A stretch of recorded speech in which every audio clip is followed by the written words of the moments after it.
Hi, how are you? Welcome, Madeline. Did you love our little intro? I loved your little intro. I'm not gonna lie, I was like dancing. I I did was that all the so time, and happy.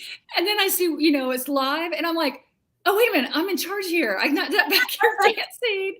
So welcome, Madeline Martin. Thank I am you so much. so honored that you're joining me Oh today, so man, we can. I'm so glad to be here. I love chatting with you, Renee. Oh, and I am so excited about this book. I've been a fan long before. I mean, I've been a fan of yours for years, but now it's just like you keep getting better and better. So, Oh for our viewers, let me introduce Madeline to you. I think more people know you than me, so I'm sure it's going to be like, yeah, we know her. no. Madeline Martin is a New York Times and international best-selling author of both historical fiction and historical romance. She lives in sunny Florida, my home state, and she has two daughters who are collectively known as the Minions. I love that. And a man who's so wonderful that you call him Mr. Awesome. And you have spoiled kitties and little ducklings. I've been following the ducklings. And Madeline's you're a former Army brat, right? You grew up you spent a lot of your childhood in Germany, and love, you and I share this. We're such history lovers, and we can get a little bit carried away. But what I really love is that you're like this card carrying, crazy fanatic. I mean, super fan of Disney. Oh yeah. I love Disney.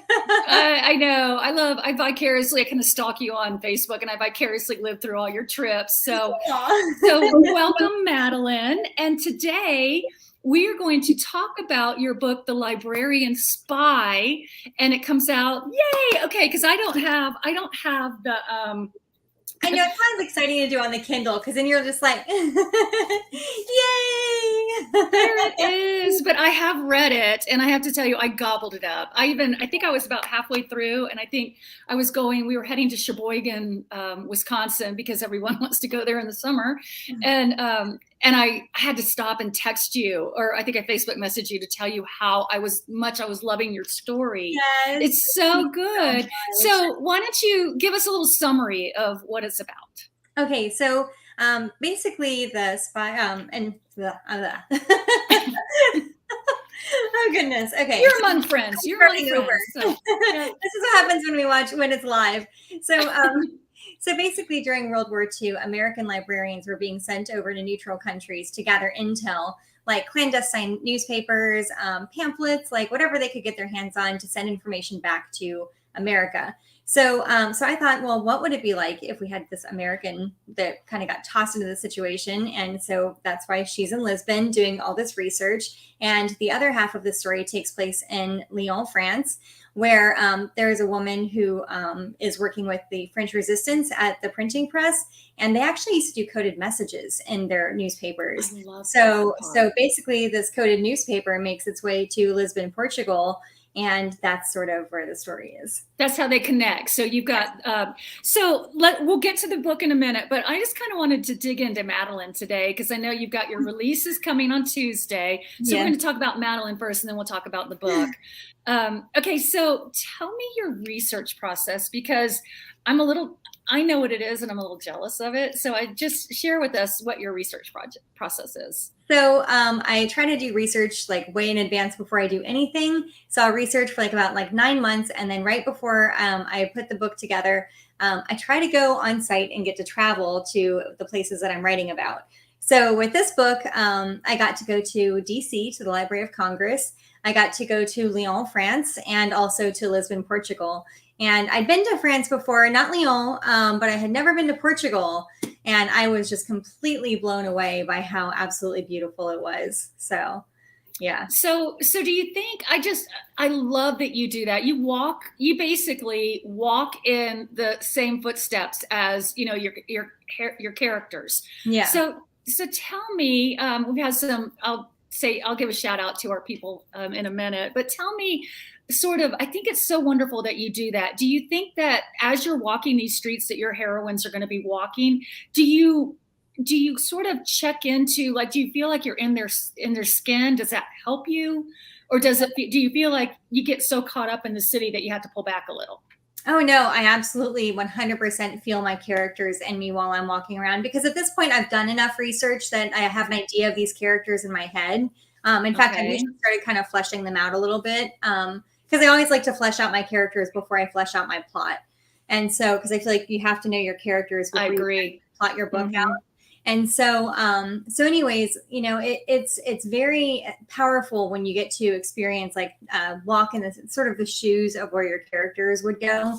So, like, for example, and there's a prison in France in Lyon that I went into, and when I went in there, it just, like, the feeling of it, you know what I mean? Like, knowing that some Mhm. people were held captive there, that it was Mhm. held by the Gestapo, knowing the things that happened there, it really had such an Ugh. incredibly profound Yeah. impact. Yeah, and you really can't read about that when you grab the Wikipedia page. It's so true. Yeah, absolutely. And then, like, for example, I usually will try to walk, like, I usually walk 20 to 25,000 steps a Mhm. day when I go to these places, because I don't want to take public transportation.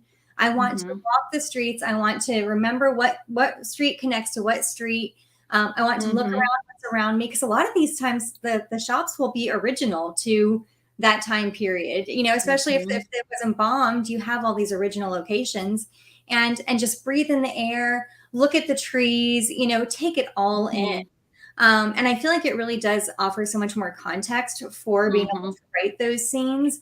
Like, even, for example, with Lisbon, we have these beautiful, they're called calquera. I think I'm Yeah. pronouncing that correctly, but I only read it. I haven't said it, so don't hold me to that.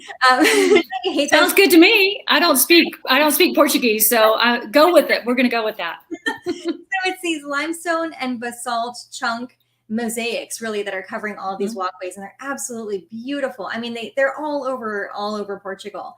And Mhm. so, while they are incredibly beautiful, they're very treacherous to walk on, because when it rains, they get slippery. And Lisbon is called Mhm. the city of seven hills, so everything, as you can imagine, is very steep. Up, up, up, up. Yeah. Yes, and if you have an affinity for Rothy's and shoes that don't have a whole lot of traction on the bottom, going uphill, even when it's dry, can be a little scary sometimes. Oh, Yeah, oh because my it's very gosh. slick. It's like hundreds of years that people have been walking over these, just wearing them smooth. And then, Yeah. so the ground has settled, so it's like this, like, wave sort of where the ground has settled, and it's like, it can be a little dicey sometimes walking. Savannah's a little bit like that. That kind of is, yeah, that kind of Yeah. reminds me of that.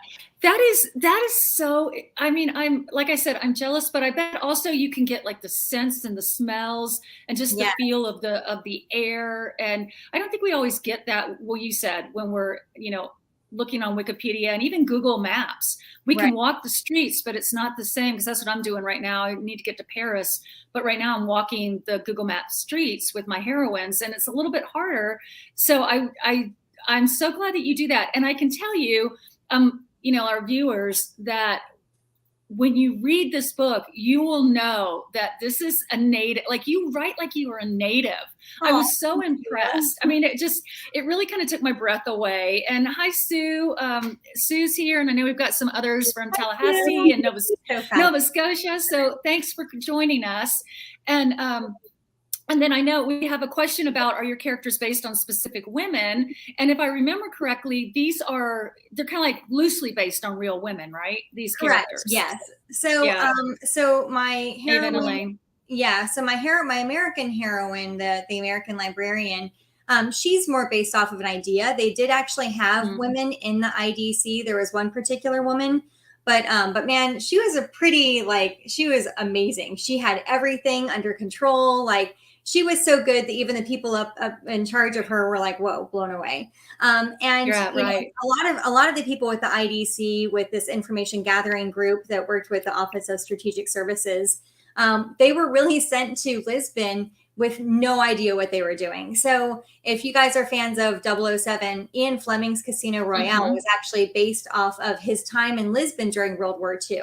So that will give you an idea of what kind of spies were rubbing shoulders in Lisbon. So now you have these American librarians who haven't been trained to be spies, and they get sent over to to Lisbon and these other, neutral areas. They don't know what they're doing, but they're around a lot of people who definitely do. And so, so I didn't want to model her after the real woman with the IDC who did know so much. I really wanted the kind of inexperience and, like, whoa, what am I doing, to kind of make my character, because that was what really intrigued me the most. Yeah, you really captured the fish out of water feel. I mean, I feel like that, but that's what I think draws the reader in, is that I don't know anything about Lisbon. I definitely didn't know anything about, the coding, and I love ciphers, but I am by no means, I'm not a trained spy. So I felt like, we were able to get into her skin and understand, how powerful it was. And then I loved your juxtaposition with Elaine, who, you've got the one who's living in a neutral territory where it is absolutely, you described the food so well, I can tell you. Thank you. But, she was even having those moments where, they're rationing back in DC, they're rationing in France, but here I'm eating delicacies. And then you switch over to Elaine, who is literally starving because she's in, France and, during occupation. And I felt like that was such a, that's one of those like really, I'm trying to think, it's like those little tidbits that you put into your books that makes a Madeline Martin read such a wonderful read. You did that with the last bookshop in London as well. We sort of, we got to understand what the Blitz was like, because again, you had that little fish out of water and trying to sort of navigate this. And I think that you did such a great job. And so, we're kind of getting an idea of your writing process and your research process. I love that. And so, how do you get your idea? I know, like when I'm researching for any historical, whether it's a romance or a historical fiction, and Sue's asking this question, how do you get your ideas for your books? And when I'm doing it, it's through the research. Like a lot of times there'll be that little itty bitty tidbit, and I'm like, that would be a great story. That one piece. So how about you? Oh, absolutely. Research makes up so much of my book. In fact, really, like all of the historic events that happen are really, that's my plot. And that's like your timeline. I do the same thing. I have the timeline and then the my story timeline. Plug them in. What does that, make them do? Is that a catalyst for something? Is that like a devastating, dark moment for them? But it also really inspires my characters as well. Like, for example, with the French side, we have Elaine, and Elaine is loosely based off of a woman who actually did exist also with the French Resistance. She worked with the printing presses and the underground, printing operations. And with her, the real person, Lucienne Gozniak, she actually was Maria Theresa. Oh gosh, my cat's crying to be let in. Sorry. I don't know if you can hear. I didn't open. Do you want to let her in? Do you want to go let her in? Crack, and she's refusing to open it herself. She's so spoiled. So with Maria Theresa Marac, that was her last name. Okay. She actually gave her. Actually, I guess I probably shouldn't go into too much detail about her because people haven't read the book yet. Right. So. She has experience that she brings to the table, but she also learns through the story. Yeah, she was a really compelling character. Yeah, that's incredible. She was a real person. I did modify some things about her, and I took some things out that had happened. And in reality, she was married, but I make her not, or she is married in the book too. But But he was kind of, he was, We won't tell what happens to him. It was a different thing that happened with her husband in real life. Yeah. Her husband was fine. Okay, but that's good. That's why we write fiction. We're not writing nonfiction, narrative nonfiction. Yes. And there are amazing authors out there who can do people's stories. And I just, for me, I like to really stick more with like loosely basing my characters off of people, because I don't know. We've had that conversation before. It's really intimidating. Similar. And I think especially, I know like Eliza Knight is doing, she's writing, is it Marilyn Monroe and Ella Fitzgerald, their friendship? Yes. And she's also doing another one about Fred Astaire and his sister. I mean, she's so good at doing real people's stories. I mean, so good. And the Mayfair Bookshop was also, about Nancy Mitford. Yeah. So Sue was telling us that she loved Last Bookshop in London and read it in a day, and very easy to do. So good. And then somebody is asking us, says Facebook user, unfortunately, I'm not able to see who they are. How did you find out about the IDC? Really just, there was an article that was written about it a while back, and that just kind of started my memory jogging. And then I just kind of started digging in and seeing what I could find about it. I So love it's that. interesting, like, you know, being a lover of history, you just kind of devour like articles and like I subscribe to the Smithsonian Institute, the historical Oh, I do magazine. too. So I can get that. I can like read through it, and you never know what you're going to see that's just going to kind of spark an idea. You know what I mean? So yeah, Absolutely. yeah, Yeah, absolutely. we're like sisters from another mister sometimes, I think. It's like I'm the same way. Okay, so there was a departure in this book from the last bookshop in London, and I'm just wondering, sort of what drew you. And I would say, and having been, first of all, thank you for putting it out there, and thank you for. We all know as writers, if anybody here is a writer, how hard it is to put our babies out into the world, and with our hopes and dreams, and hoping that it will be received well. So congratulations, it's a Thank great you. book. I'm so excited for you. But I noticed that it was definitely a step up in terms of from the last book in shop in London was such a charming book. It was so well done and obviously really well received. But it was just one person's character, one person's experience in a very short window in a very short geographical space. Now you kind of upped your game and you took it to 2 cities. You took it to, spies, and the stakes are a little bit higher. I mean, let's face it, bombing has big stakes. Yeah. But this is, the stakes are higher because what they're doing is for people they don't know, people they can't see, and yet they know what they're doing is really changing, could possibly change the tides of the war, could literally change the tide of the war, depending on how they do that. So what is it that drew you to the story, and what sort of takeaway did you learn taking this next step? Well, I mean, one of the reasons why, and hopefully every single one of my books that people read will be vastly different like that, just because those are definitely going to be the stories that are based off of the characters and what the overall message really is. Like, with the overall message with the last bookshop in London, for that, I actually really wanted it to be a celebration of reading. And so I did make it a lot more of a gentle read and everything. With Librarian Spy, we are dealing with a lot more brutality. We're dealing with like a lot more of like the Nazi occupation. And it was not a gentle time. And so, really exploring a lot of that and delving into that and just kind of like sort of expanding on the hardships of that to let people really realize that. But then also on the other side with Portugal, and honestly, I really didn't know. I knew that Portugal was neutral during the war, but I didn't know all of the details.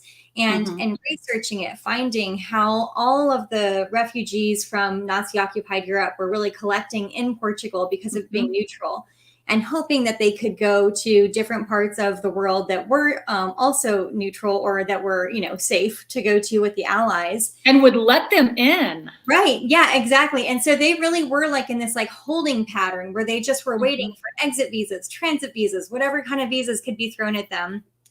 Because a lot of these countries, they didn't want to close their borders because that's bad press. So what they would do instead is they would make all of this red tape that they would have to jump through, which was impossible for these people to get through. Some of these people escaped with their clothes on their back, and that's all they had.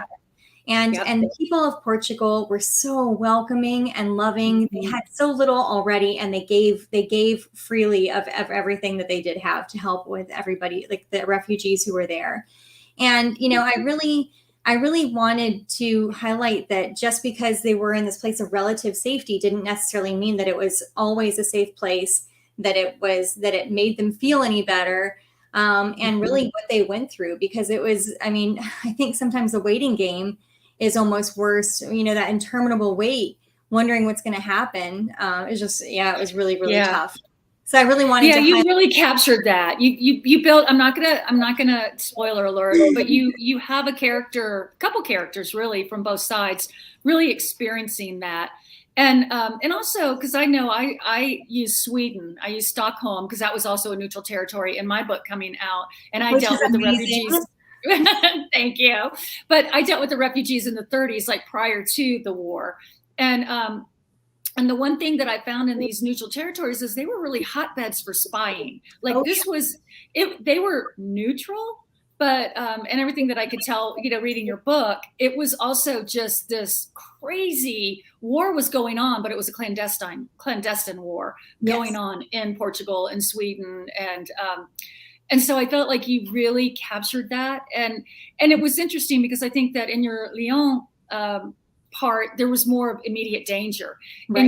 In your Lisbon part of the book, in Ava, was you got this sense that there was this sort of shadow of danger, but it wasn't in your face. Right. And it was, you never knew where it was going to be. And I love that you did that sort of juxtaposition where you had sort of that immediate, immediate danger versus this, and which would be worse? I kept asking myself, I don't know which would be harder, to have that really, tangible danger, or to have the danger that that is always sort of, it's like lurking, but you can't. So that was always be like looking over your shoulder. And that was a brilliant sort of, it's like storytelling. That was wonderful. Thank you. And so did you have challenges going from your one heroine in Bookshop of London to these two very, like what we're talking about, very weaving in these two very different stories, but then I won't give it away, but you did a really brilliant job of connecting them without ever having them meet. And I thought that was really good too. So what were your lot of plotting. I really took a risk on this whole thing, especially because so when I did go to travel to Lyon, France, like initially I was thinking, okay, I'll go to Lyon and then I'll go to Lisbon and I'll make it all in one trip, which would be most cost effective. However, we were still in the throes of the pandemic. And so France had opened up, but Portugal was not open. So I said, okay, well, I'm going to go ahead and go to Lyon and I'll do the research there. So I did the trip there. And after I got back from France, I wrote all of Elaine's portion. And then I had to go to Lisbon, and I went there, and then I wrote all of Ava's portion. So I actually wrote them completely independent of one another. And you okay? Part. And you're fine. I swallowed my own spit. It's a skill that I have mastered. Anyway, continue. I'm sorry. No, you're fine. You're fine. I do that all the time too. So I actually wrote them individually, and I actually I had put the dates and everything on all of their plotting when I was going through. So after I had all of these chapters, I actually just put them all together. And then when I read it through, it was actually seamless. And I was like, wow, I can't believe I pulled that off. But, one of the things that was really important for me, because I knew that it was they couldn't just, given the situation, they don't have the opportunity to be able to, and I guess I don't want to say meet, but I don't want to spoil anything. But the thing is, a lot of their lives actually run parallel with one another. Yeah. But it's not to the effect of and this is of course just an example thrown it. She got a pair of shoes. She got a pair of shoes. She got a new dress. She got a new dress. It's not like this step by step where they both have the same things at the same time. But I did create their characters to be very parallel, and what was the way they were creating friendships, the way that they were creating dangerous positions, and you did a really good job. It's okay, we take a breath and go in here, and oh no, this is bad too. Okay, well, I'll take a breath and go back into it. So you did a nice job. It's a page turner for sure. Thank you. So what do you want your readers to take away from this book? Have you thought about that? I think the biggest thing is just, I really want people to have an appreciation for what a lot of the refugees went through, going through, trying to escape the Nazi occupation, that, not even just the people the Jews who were trapped in Nazi occupied Europe, and oh my gosh, the horrors that they had to deal with, and constantly on the run, constantly being found out, constantly running to a new place.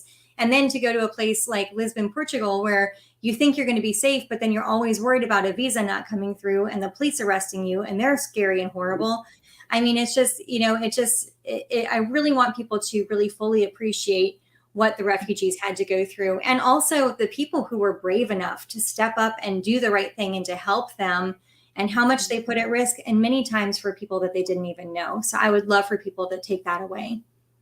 And how we're still dealing with refugee issues, and all the nationalism, and I think that's so it's relevant, even though it's not. You know, that was the one thing I noticed when I was reading it. I was like, wow, this could have happened in our own country at times, Yeah. you know? So, did you meet anybody? I have a question from, let me see who it was from. I think it was another Facebook user, about when you were in Portugal, when you're in Lisbon and Lyon, I know you had access to archives. Did you meet anyone that was still alive that was related to World War II heroes or veterans, or did you meet any when you were there? So I didn't meet any personally, but when I was in Lisbon, my tour guide actually had a grandmother. Her grandmother was 101 at the time, and she had lived in Lisbon her whole life, and she very vividly remembered when all of the refugees were there.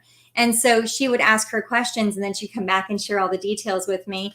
And she was even saying, you know, for her, it was really lovely because it opened up the door for conversations that really hadn't had the chance to be had yet. And so it was really nice for her to get to kind of hear those stories from her grandmother too, that she hadn't heard. So. Oh, I love that. I love that. You know, I was just thinking that, you know, you said, I hope that, you know, each book is going to be different. Each book is going to create a different challenge. And, you know, both of us come from romance, writing romance. And I don't know if you found this out, because I think you're on book 3 or 4. I'm on book 3 right now of straight historical fiction. Right. And I'm writing book 3 right now. That's what I'm doing right now. And I'm thinking that one of the things that I've noticed about historical fiction is, in romance, the structure's there. You already have the structure. And every single one of my historical fiction books have been completely different in terms of structure, point of views, the storytelling, the pacing, everything. But each one has had kind of a carried over theme. And I've noticed that with your books is that your love of books and libraries and librarians, it shows in these 2 books. I mean, it's absolutely, that's kind of a commonality, even though they're not both books about bookshops. Right. What about this 3rd one? Can you tell us a little bit about the one you're writing? You mean The Keeper of Hidden Books? Well, there you go. So yeah, so this one. Wait, did I just soft lob that to you, or what? But I ran with it. So yeah, Keeper of Hidden Books, that one is going to be set in Warsaw, Poland, which I actually just got back from Warsaw a couple of weeks ago with, I went there for 2 weeks this time. I figured, well, if I'm only going to one country, I'll just do it for 2 weeks instead of 1 week in one. You live such a glamorous life. I'll tell you though, man, I was like exhausted. I think I fell into bed every single night. Because I bet. Like, you wake up at 7 o'clock in the morning and you go.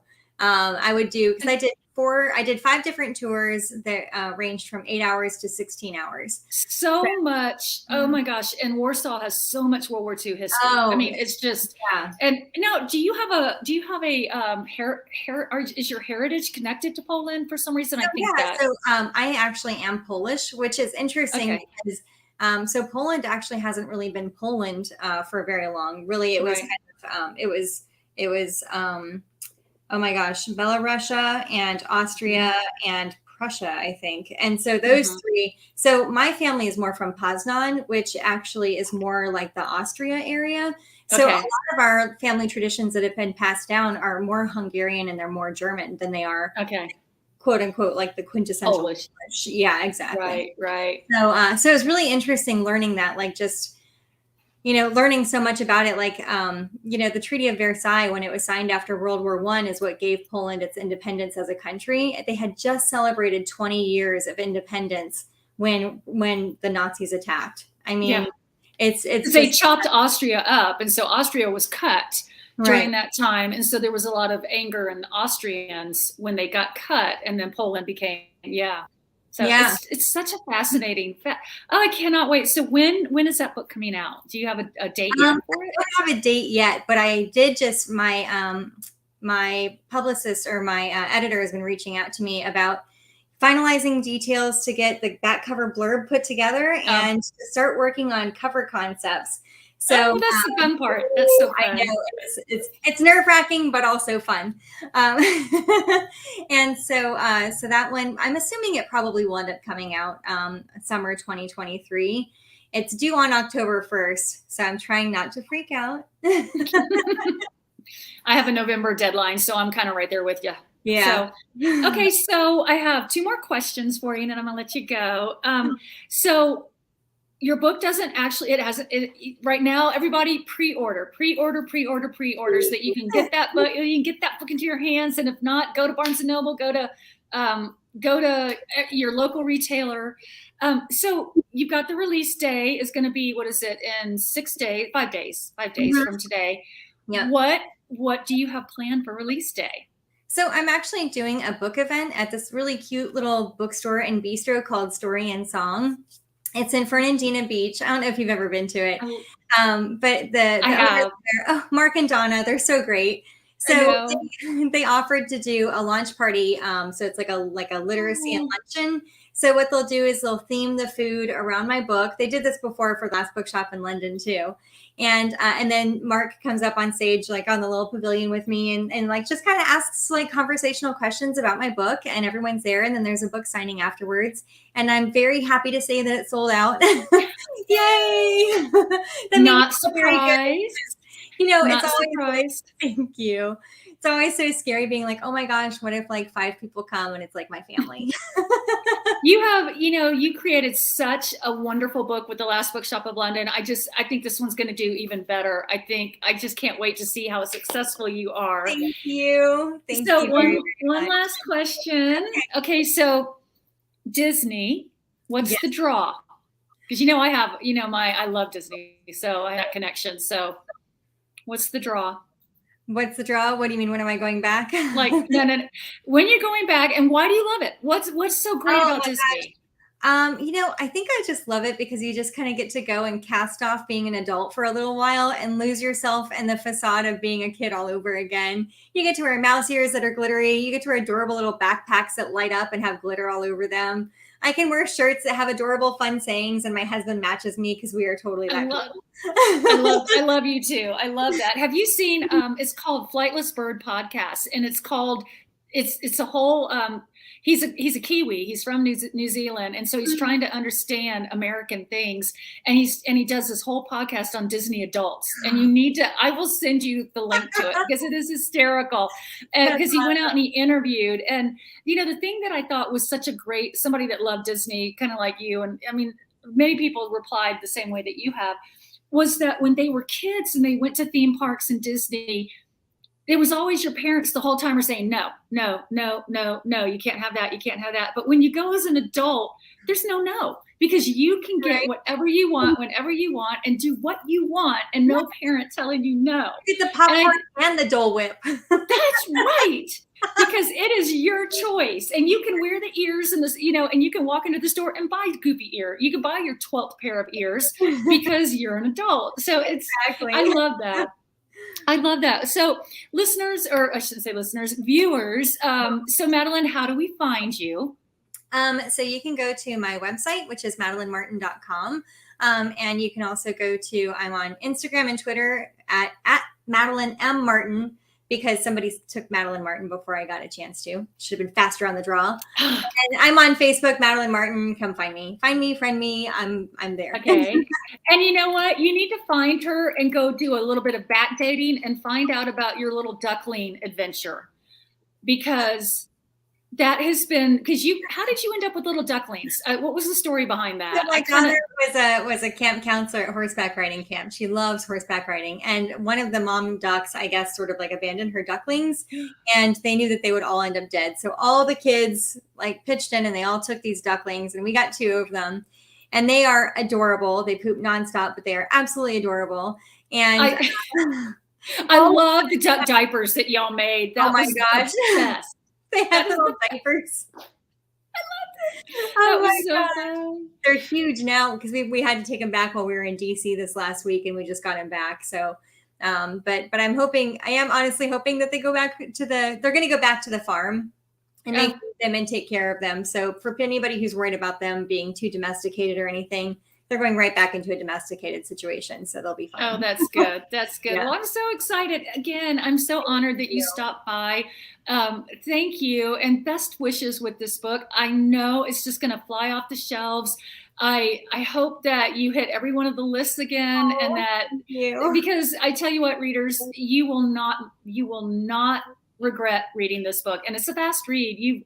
For something that is somewhat heavier than the first book, it's just as fast paced. And that's, again, if you haven't read Madeline yet, you need to just, stop everything and go glom all of her books. So again, thank you so much. And thank everybody for coming by. We will catch you off the shelf. Next week, we're going to have Teresa Bakken, who is a podcaster and professional voice actor who does audiobooks, and she's going to join us on Tuesday, and we are going to actually review Madeline's book and it's going to be Donna, Renee, and Teresa. So Madeline won't be here. I had the pleasure of just the two of us getting to hang out. But then if you want to join us next Tuesday, while Madeline is at her tea and having her big launch party, we will be discussing the book. So thank you for everybody, and we will see you next week. So